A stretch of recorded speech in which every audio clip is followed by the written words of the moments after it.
ఏంటి ఏంటి అంత భరోసా ఇస్తున్నారేంటి బాలకోటి గారు? ఏంటి అంత భరోసా ఇస్తున్నారేంటి?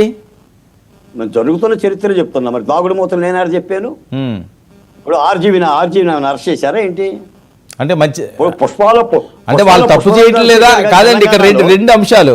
మీరు ఇప్పుడు చెప్పిన వాళ్ళు అందరూ కూడా తప్పులు చేశారు అన్నారు. వాళ్ళు తప్పు చేయలేదా, లేకపోతే వీళ్ళకి మంచితనమా చేతగాంతనమా?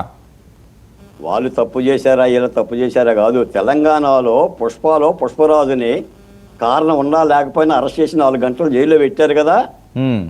మరి ఆర్జీవీని మేము ఆంధ్ర రాష్ట్ర పోలీసులు తేలేకపోయారు కదా. అందుకని వీళ్ళందరూ ముందస్తు కోర్టుకి వెళ్ళాలంటే వెళ్ళి ముందస్తు బెయిల్ తెచ్చుకుంటారు. అప్పటి వరకు పోలీసులు సమయం ఇస్తారు. కాకపోతే ఏంటంటే పేర్ని నానికి సంబంధించిన అంశం ఏంటంటే కొల్లు రవీందర్ని 2-3 సార్లు అరెస్ట్ చేయించాడు పేర్ని నాని.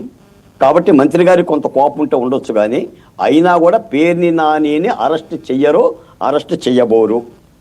ఇవన్నీ కూడా ఏంటంటే జరుగుతాయి. అయినా 1,31,00,000 టన్నుల రేషన్ బియ్యం ఎగుమతి చేసిన దానికి అరెస్ట్ లేనప్పుడు 159 బస్తాలకి అరెస్ట్ ఎట్టుంటుందండి? నేను అడుగుతున్న వర్మగారు మిమ్మల్ని.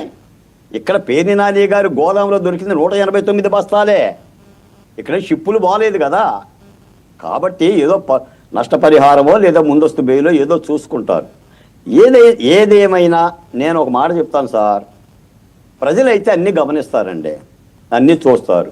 పిల్లి గినక పాలు తాగుతున్నట్టుగా నన్ను ఎవరు చూడటం లేదు అని అనుకుంటే పొరపాటు. మేము గతంలో వైసీపీ పార్టీకి కూడా అదేనే చెప్పాం. ముఖ్యమంత్రి గారు మీరు చేస్తున్న విధానాలను కాస్త సమీక్షించుకోండి, అన్ని విధానాల మీద కూడా కాస్త ఆలోచించండి, మీ 56 మంది సలహాదారులను అడగండి, మీరు కూడా చెప్పండి అని కూడా మేము గత ప్రభుత్వానికి కూడా చెప్పాం. ఎందుకంటే ఇవన్నీ కూడా మనకు అర్థమవుతున్న విషయాలు.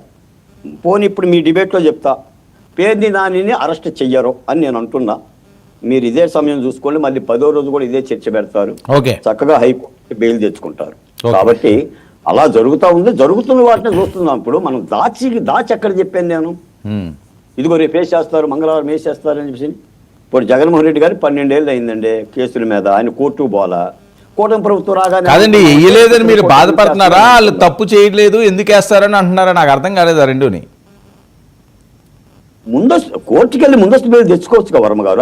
ఇవ్వకపోతే ముందస్తు బెయిల్ ఇవ్వకపోతే ఎందుకు ఎవరు ఎందుకు ఇవ్వకపోతే అంటున్నాను? ఇవ్వలేదు కదా, ఆల్రెడీ పేర్ని నాని గారు వెళ్ళాడు, దానికి ఏం పెద్దగా ఆయనకి పాజిటివ్ ఏం రాలేదు. ఏమంటే ఇచ్చిన వాళ్ళందరికి ఇవ్వలేదా సార్? ఎందుకు ఇవ్వరండి? ఇస్తారు. మన దగ్గర డబ్బులు ఉన్నాయి, ఖరీదు కలిగిన లాయర్లు ఉన్నారు. సో అది వచ్చినంత వరకు వెయిట్ చేస్తారంటారు అంతేనా? అది వచ్చిన తర్వాతే, అది వచ్చినంత వరకు అలా ఉంటుంది అంతే. అది వచ్చినంత వరకు పోలీసులు అలాగనే ఉంటారు. ముందస్తు బెయిల్ వచ్చేదాకా ఉంటారు, ముందస్తు బెయిల్ రాగానే మేల్కొని ఉంటారు.